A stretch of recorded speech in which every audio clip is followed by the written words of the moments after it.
Let's talk about conversation power for everybody. You want to be a better communicator? Here's a great thing to do. Just some simple things to communicate better. And it's funny because I heard this on the radio today. It was actually a Scottish minister, Alistair Begg, talking about, he said his father drilled into him, when you're having a conversation, make eye contact with the person so they know you're listening. Yes, eye contact, not, Yeah, if you turn your back and go and start opening a drawer or something, that's a terrible thing. It tells the other person that they're not significant and not important, or they're boring you to death. So make eye contact for your communications. Not like Hannibal Lecter, not without blinking, not staring and, running a slim knife through your hand or something, making a more, I don't even know what I'm talking about, but you know what I mean? Make eye contact. Find that if you're starting a conversation and there isn't eye contact, do you ever just find a natural point to pause, wait, draws the curiosity, person looks, and then you make eye contact and continue. Yes, stopping is great because it gets their attention again. Yep. Also, don't turn your back when someone is speaking. I just mentioned that, but it just makes the person, of course. No Ken Sweatman stories or unrequested sagas. I told you before that at our church, a guy came up, started telling me about a TV show he'd seen the night before, and I thought he was just mentioning it. And he went on, I just wanted to get over to the food table, and I had my feet turned away. He didn't pick up on any of the cues, kept turning, standing in front of me. He told me a 30-minute TV show in real time. And then he went outdoors and there was a car there and it was I didn't even know. Why are you even telling me this? Yeah. So now I wouldn't put up with it. I would just give him like a mild smack to the testicles or something. It's a great pattern to interrupt.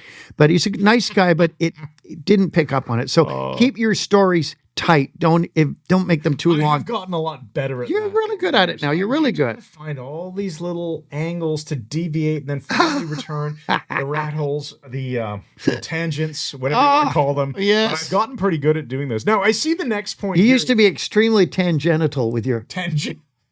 Now look, learn to listen without interrupting. That's important too. We're not very good at it with each other, I suppose. What? No, we are. I want to talk about this because learn to listen without interrupting. We have this couple that are family friends, really good family friends, and so they come over every once in a while and we hang out. And the husband is freaking hilarious. He's so animated. And he's so funny, and he makes everybody laugh. Okay. But he's one of these guys, he needs to be the one always telling the stories. Okay. Anyone else telling a story gets immediately interrupted. And then it brings the one he wanted to tell. Yes. Yeah. And his stories are funny, and I'll grant that, but no one else can tell stories. Now, he doesn't realize he does this. Right. Most people don't. They'd be horrified if they knew. He's a super nice guy. He's a very caring person. Except he's inattentive, narcissistic, and maybe a bastard. He's not a narcissist or anything like that. You're making everything about him, though. It's great. Like Heather and I know a guy like that. Him and his wife, nice couple. We were hanging around with them a bit, and then they moved. But the interesting thing was, he was like that.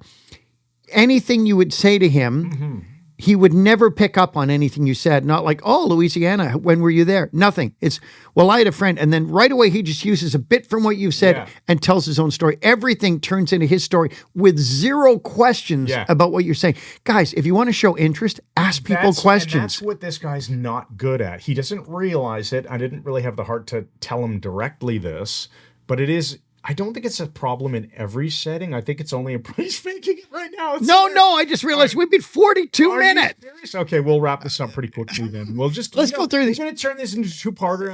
I don't know if we are or not. Well, we don't know, but I'm going to finish my point here. Okay, go ahead. Because this is what I said to him. So I had started, swear, only 10 seconds in, no chance to Sweatman anything. Yeah. Immediately, he starts going into his version. I waited for him to finish, and I said, I wonder if I can move on to the next 15 seconds of my story. Nice. That's good. That's good. That's good. Now, it made the point. This is, don't forget, you can always use mine as well, where you say, just a minute. Before we go into the second 30-minute segment, is this going somewhere that I will find interesting? Well, I didn't want to insult what he was saying. 30-minute segment. That's a 30-minute, I used it. I modified the 30 I thought it might be there, I love being, something to the effect of, I wonder if I can get to the next 15 seconds of my story. It tells me interrupted. I love telling my story in 15-second increments. That's good too. That might be too subtle for some dicks though. So Don't be an active listener. Guys, do not be an active listener. I told before, we were at a church and it was a husband and wife thing, and they were going to show all this communication from people who are ill-equipped to teach it. Yeah. And I sat there just going, this is dickish.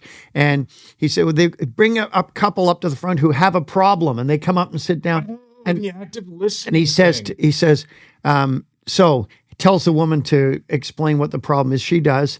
And then he gets the husband to rephrase everything. Okay, so what you're saying is, and he says something totally different. No, but the other way. The woman was saying it your to him. Laundry on your side of the bed, and it pisses me off because I like to have a clean house. It just, everything he wanted to convey, what he was worried about, was upsetting him. And the coach kept rephrasing everything. You're saying that I need to be more careful with how I handle laundry in this house. Yeah, what I hear you saying, and it isn't that. Use their words to build rapport. Yeah. Don't frickin' interpret.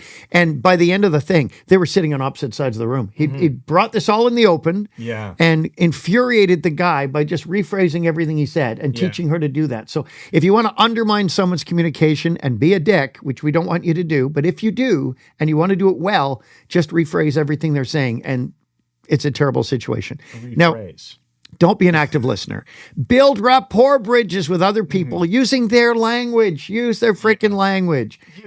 You can also, one tip here is that you can pick a word that they say and just repeat it. It's their exact word. So Mike said, oh, you don't want to rephrase what they say. Rephrase. That's it. That's it. It invites them to say more without anything to resist. They go, yeah, because when you rephrase things, it changes the meeting, and that just really irritates people.